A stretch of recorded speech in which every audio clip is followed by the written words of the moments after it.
देख रहे हैं प्रदेश का सबसे भरोसेमंद news channel India news Madhya Pradesh Chhattisgarh. आपके साथ मैं हूं रंजना सिंह राठौड़।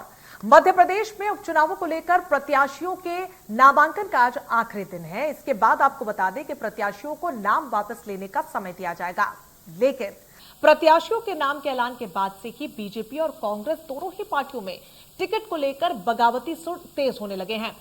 खंडवा लोकसभा सीट से बीजेपी ने ज्ञानेश्वर पाटिल को टिकट दिया है, जबकि चर्चाओं के बाजार में दिवंगत सांसद नंद कुमार सिंह के बेटे हर्ष सिंह को प्रत्याशी बनाए जाने की खबर गर्म थी। लेकिन ज्ञानेश्वर पाटिल के नामांकन में हर्ष सिंह उपस्थित नहीं रहे। इससे क्या समझा जाए, क्या संदेश ये देने की कोशिश की जा रही है, क्या ज्ञानेश्वर पाटिल को हर्ष सिंह का समर्थन है या नहीं?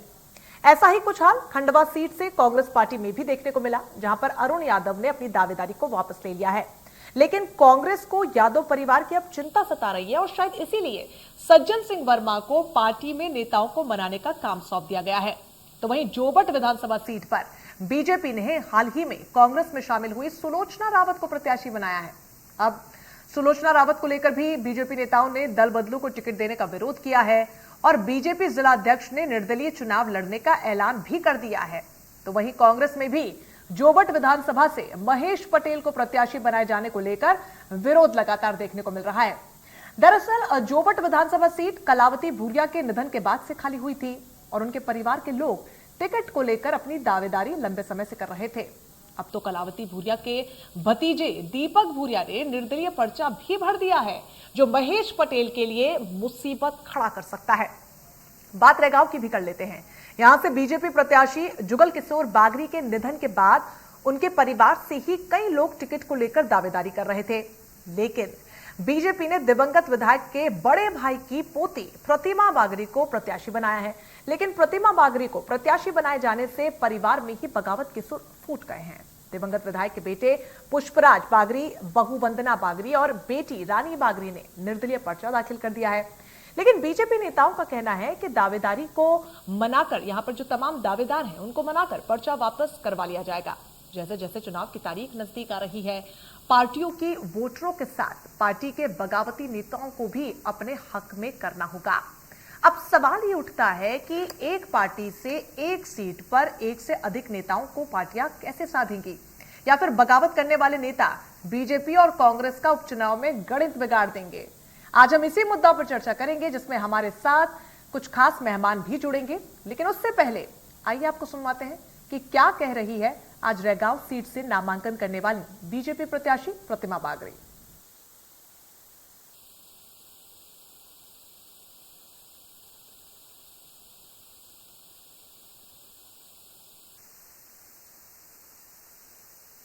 भारतीय जनता पार्टी में बगावत शुरू हो गई है। आपकी पार्टी कुछ लोगों ने बगावत करके यहाँ पर पर्चा दाखिल कर दिया है।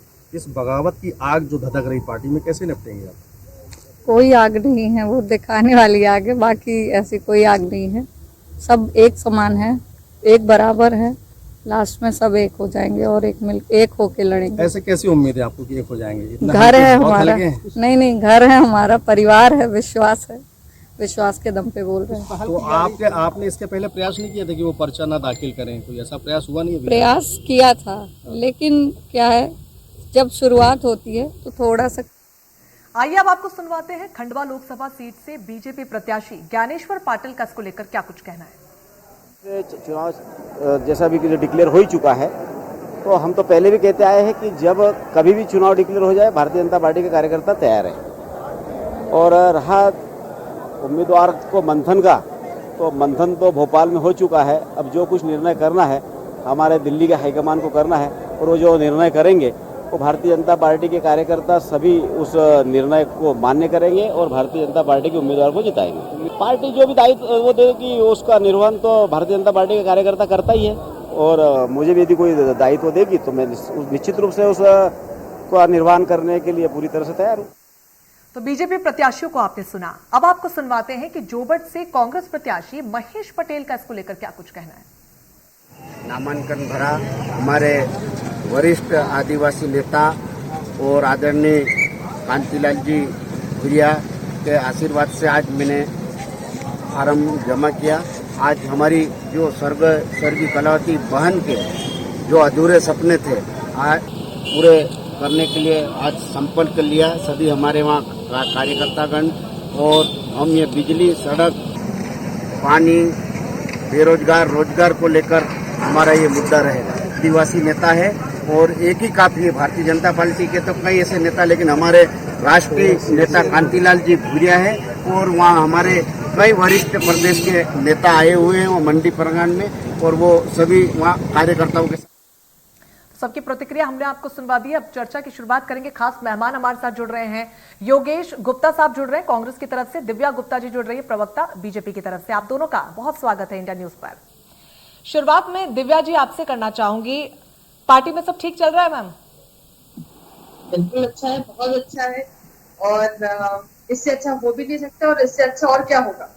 तो ऐसा वाला है, चुनाव के लिए सब तैयार है।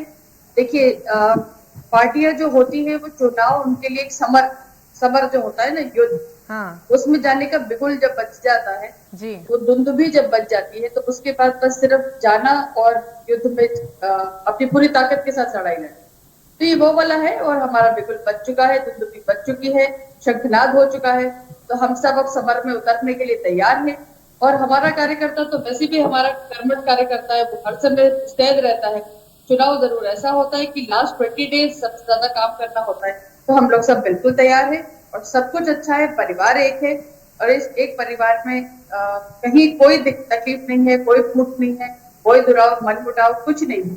और हम अब सब चुनाव के लिए एकजुट, एकमत होके और लड़ाई लड़ते हुए आपको मैदान में दिखाई देंगे। दिव्या जी, जैसा कि आप कह रही हैं कि युद्ध का बिगुल बच चुका है, हालांकि तस्वीरें हम देख रहे हैं, नामांकन के लिए तमाम प्रत्याशी भी पहुंचे, लेकिन वो कहते हैं कि घर का भेदी लंका ढाबे, जो विरोध के स्वर उठ रहे हैं, कितना चैलेंजिंग होने वाला है ये?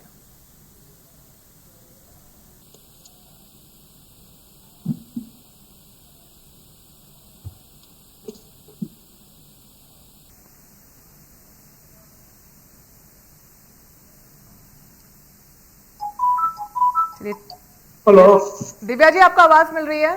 अरे आवाज ही नहीं आ रही उनकी, मैडम की, तो क्या बोल रहे हैं?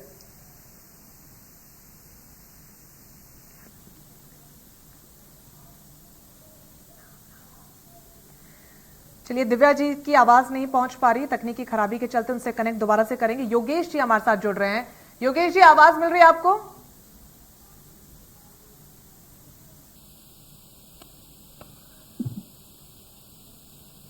तो ये दोनों गेस्टों के पास एक बार फिर से हम रुक करेंगे, तकनीकी खराबी के चलते उनकी आवाज नहीं मिल पा रही है।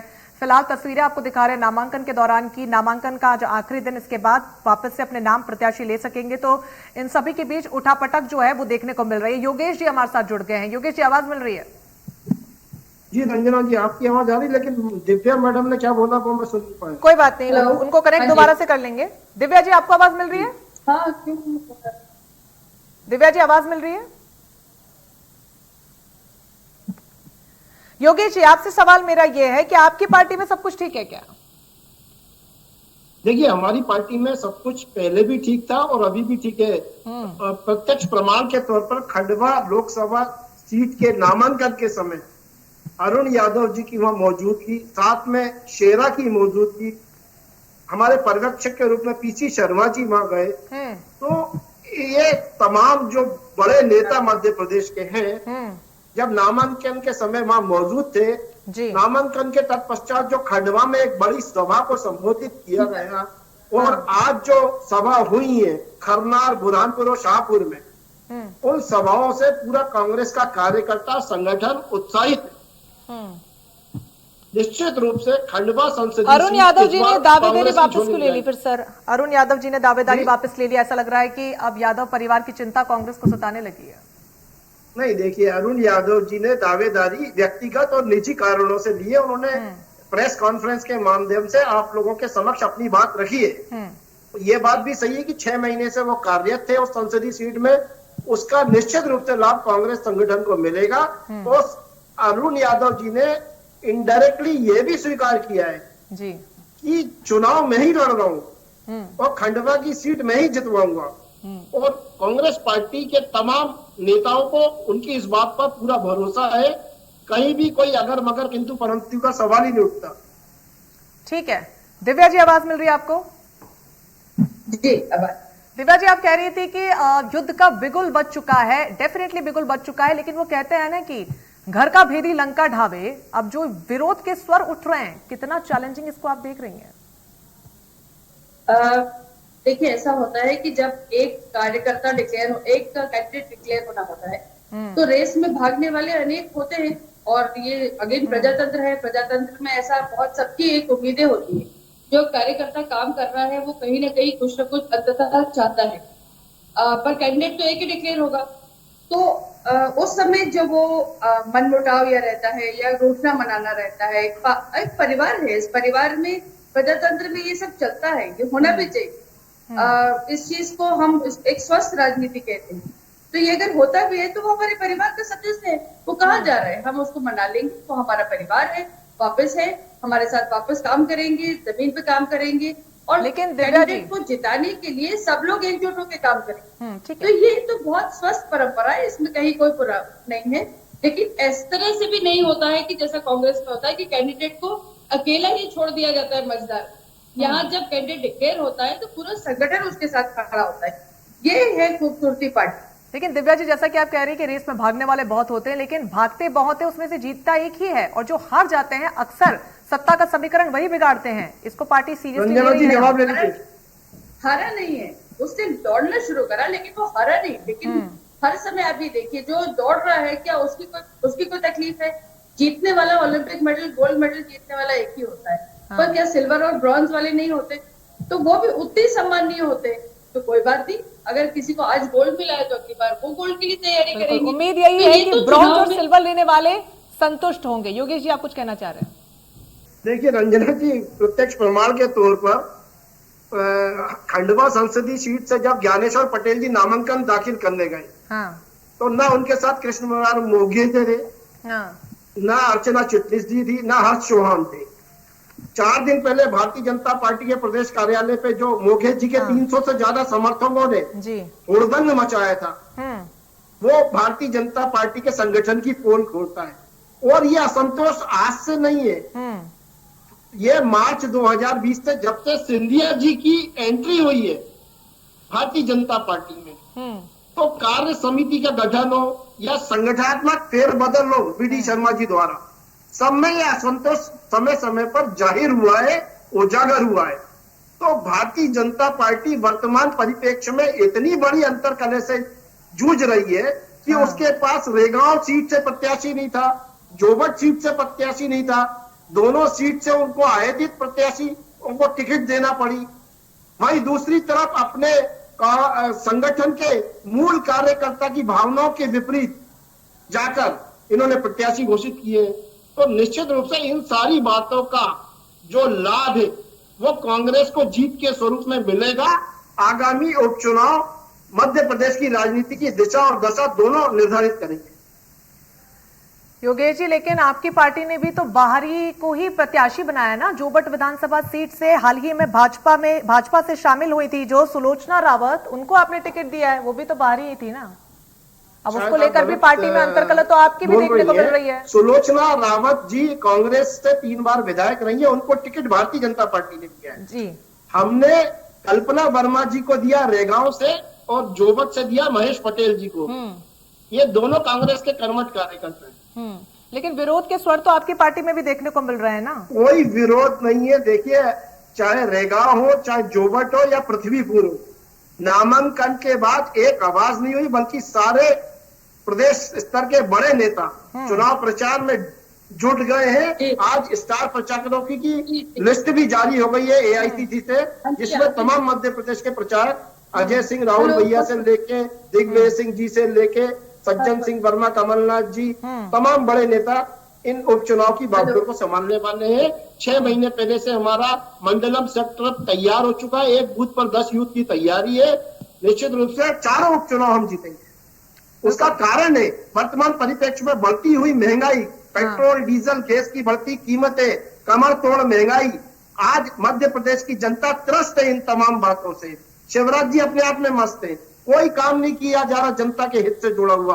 कोविड प्रबंधन में मरने वाली मौतों का आंकड़ा अलग है, वो भी एक मुद्दा होगा इन उपचुनाव में। स्वास्थ्य सेवाएं 15 साल से देश के प्रदेश के मुखिया शिवराज जी भारतीय जनता पार्टी की तरफ से, लेकिन दावा तो यही किया जा रहा है कि चारों उपचुनाव में जो सीटें हैं, एक लोकसभा और 3 विधानसभा, उसमें जीत बीजेपी की होगी। देखिए रंजना जी, दावा तो इन्होंने 2018 के विधानसभा चुनाव में भी किया था कि आपकी बार 200 पार। दमोह में भी इन्होंने दावा किया था कि दमोह की सीट हम जीतेंगे। क्या हुआ आज? ठीक है दिव्या गुप्ता जी, दिव्या गुप्ता जी आवाज मिल रही है? बदलती हैं। दिव्या गुप्ता जी, योगेश जी का कहना है कि दमोह में जो रिजल्ट देखने को मिले उसे ही दोहराया जाएगा। देखिए मुंह फिर के आपके पास ना एक चुनाव जो होता है दमोह, हर बार उसका एग्जाम्पल दे दिया जाता है। दमोह की समीकरण अलग थे, दमोह विशेष परिस्थिति थी, दमोह के सब कुछ अलग था, तो इसे दमोह बार बार मत करिए। जो आप 2018 के चुनाव थे उसके बाद आप जितने उपचुनाव हुए उसमें कांग्रेस को बहुत बुरी हार मिली है, और उसके बाद भी आप लोग ने अपना कोई कहीं पे भी कोई देखा नहीं, अपने अंदर मंथन पे कहीं अंदर मंथन नहीं करा, कहीं चिंतन नहीं करा। अब आप कल्पना जी को जो हारी हुई कैंडिडेट है उनको आपने दोबारा दाव लगाया है, बहुत उनको शुभकामनाएं। इसका कोई, लेकिन इसका मतलब ये नहीं, मैं आपको सिर्फ ये बताना चाहती हूँ कि इस उपचुनाव में आपके पास ना ऑर्गेनाइज पार्टी है, ना आपके पास विजन है, ना आपके पास मिशन है, ना कार्यकर्ता है, ना ऊपर आपके पास कोई डायरेक्शन देने वाला कोई व्यक्ति है। कमलनाथ जी गायब हैं, दिग्विजय सिंह जी अपनी ढोल पीट रहे हैं। तो आपकी पार्टी में ये तो आने वाला समय ही बताएगा कि इन सीटों पर जनता किसको सत्ता की चाबी देती है। फिलहाल समय की कमी है, माफ कीजिएगा दिव्या मैम। बहुत शुक्रिया हमारे साथ जुड़ने के लिए। योगेश जी बहुत शुक्रिया हमारे साथ जुड़ने के लिए। तो दोनों ही नेताओं ने अपनी अपनी पार्टियों का पक्ष रखा है, ऐसे में आपका पक्ष क्या है ये तो मतगणना के दिन ही तस्वीर साफ हो पाएगी। फिलहाल के लिए चर्चा में बस इतना ही, मुझे दीजिए इजाजत, नमस्कार।